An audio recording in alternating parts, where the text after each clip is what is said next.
Okay, I'm going to give my book talk today on one of my favorite books by a famous author, John Green. Many of you know him because he's done a lot of books that have been made into movies like Paper Towns, Fault in Our Stars. Another popular one is Looking for Alaska. But this happens to be one of my favorites, and I'm always trying to sell it to students, An Abundance of Catherines. But it's kind of hit or miss. Some people really like it, like me, and other people not so much so. I don't know if it'll ever be made into a movie since it's not popular with everybody, but I hope some of you will give it a try. It's considered realistic fiction, which is another popular genre that I like, and many of you like, right? Real teens doing real things. None of that unicorns and dragons. This is one of my favorite quotes. I always like quotes that are about books, but this is also capturing the essence of this book, which is about a guy who keeps getting dumped by Catherines. Books are the ultimate dumpies. Put them down and they'll wait for you forever. Pay attention to them and they always love you back. Makes you have to think a little bit about that quote. You're like, what? Dumpies? Right? The ultimate dumpy would be the person who still wants you. Right? So the book is kind of like that. They'll just sit around and wait for you like, please, please pick me up and read me. So the ultimate dumpy is somebody who really wants to get back together with you, which captures the main character in this because he keeps getting dumped and they just have two girls named Catherine. Here's a quick summary of the book. Colin is the dumpy in the book, as I said before. He's been dumped 19 times. Kind of ironic because they've all been by girls named Catherine. So he's like, what is wrong with me? Why am I attracted to Catherines? But more so, why do I keep getting dumped by them? He has a quirky friend named Hassan. He's fed up with Colin. He's tired of him being like this weepy, sad guy who's tired of getting dumped. So he's like, hey, let's go on a road trip. So they go on this road trip. They don't really have a plan in mind. Their parents give them the okay. They get in the car and they just start driving. Sounds like fun, right?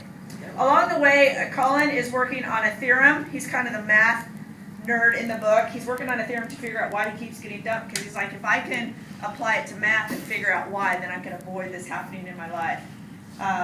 So you'll see in the book there's a lot of things like math equations. Not that you have to know a lot about math, but it kind of just cracks me up that here he is actually literally trying to figure out mathematically what's wrong with him. As you can imagine, the road trip turns into a series of adventures and bizarre characters, sure to make any reader laugh with the boys' shenanigans. It reminds me of Holes, if you remember Holes, all the weird characters in that, or a series of unfortunate events, and Revenge of the Nerds, because they're kind of nerdy guys. So it's like all three of those things combined is how I would explain the essence of this book. Here's the setting. It's in Gutshot, Tennessee. It's a fictional town, though. It doesn't really exist. It's actually based on several towns in Tennessee. And if you know things about people in Tennessee, they kind of wear hats and they're kind of country, cowboyish. It has a textile mill. That's one of the main plots that is starting to close down. So as you can imagine, that affects the people in the town. They're kind of struggling if they're going to lose their jobs. It's a close-knit community. It kind of reminds me of an old Western, the way they describe the landscape. It's kind of based on a real place. John Green likes to do that, take a place that he knew and then base the story in there. So it's based off of a place in Tennessee called Skullbone. They didn't have a textile mill, but they have some of the same scenery and sort of the same characters that you'll find in this book. He shares funny stories about Skullbone through this story. So if you want to kind of know a little bit more about that place in Tennessee, you'll get it in this story. All right, now I'm going to share a compelling passage, but I have to set up the tone for it. This is one of the characters they meet along the way, this girl. She's like a gunslinging country girl, and they just decide to pull over one day. They're like, hey, let's just, the next place we see, let's stop. So they stop at this place, and it's kind of a museum of sorts, and they get to know her pretty well. But then these other characters from, or her friends from town show up, and one of them is her boyfriend, and he just happens to be named Colin. So Colin, the main character, and Hassan are watching these people show up, and I think you'll get the essence of their humor in this little scene. So this is as those boys are walking up. And then Lindsay's the girl, and then Lindsay's eyes lit up and she cupped her hands over her mouth and shouted, hey! 3 guys and 1 girl were trudging up the slope, just their heads visible. Kids from school, Lindsay explained, and my boyfriend. Lindsay Lee Wells took off running toward them. Hassan and Colin stood still and began chatting quickly back and forth. Hassan said, I'm a Coady exchange student. My dad's an oil baron. They like to pretend like they're other people. Colin shook his head. That's too obvious. I'll be a Spaniard, a refugee. My parents were murdered by Basque separatists. I don't know if Basque is a thing or a person, and neither will they. I say no. Okay, here it is. I just got to America from Honduras. My name is Miguel. My parents made a fortune in bananas. And you are my bodyguard because the banana workers' unions wants me dead. Colin shot back. That's good. But don't you speak Spanish? Okay, I was abducted by Eskimos in the Yukon. No, that's crap. How about we're cousins from France visiting the United States for the first time? It's our high school graduation trip. That's boring. But we're out of time. I'll be the English speaker. Yeah, fine. By now, Colin could hear the group chatting and seeing Lindsay Lee Wells' eyes staring up at a tall, muscular boy wearing a Tennessee Titans jersey. The boy was a hulking mask of muscle with spiked hair and a smile that was all top teeth and gums. The success of the game depended on Lindsay not having talked about Colin and Hassan, but Colin figured it was a safe bet as she seemed pretty enthralled with her boy. Okay, they're coming. What's your name? Pierre. Okay, I'm Salinger, but you pronounce it Salenzer. Y'all here for the tour, are ya? Lindsay's boyfriend said. Yes, I'm Salenzer, Hassan said, his accent passable if not magnificent. This is my cousin, Pierre. We visit your country for the first time, and we wish to see the Archduke who started our, how do they say, First Earth War? Colin glanced at Lindsay, who suppressed a smile as she smacked orange gum. I'm Colin, the boyfriend said, his hand extended. Hassan leaned over to Pierre, the real Colin, and whispered, his name?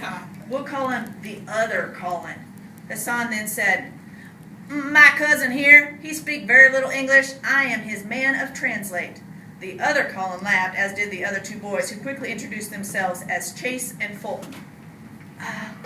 We're going to call we'll call Chase, jeans too tight. And we'll call the other one, short one, chewing tobacco. Jeanine Pierre, Colin blurted out from the boys after he introduced themselves. A bunch of this stuff, it's really in there in a different language. But then there's a little footnote that he really was saying, my name is Pierre. When I go to the metro, I also make fart music. So that's what he really said to them. Okay, not the best interpretation of that scene, but it is pretty funny. Woo! Good one. Colin, you just met Colin. Protagonist, Dumpy. He's the math nerd. Nice. Hassan, best friend. He's Muslim. He's a whiz at math, so that's why they're friends, right? Math nerds. He's kind of a flat character, though, because he's fixated on algorithms. I would say Colin is dynamic, because he does change over time, and he realizes who cares about girls? I'm just going to be myself kind of thing. So, he kind of has an epiphany of sorts.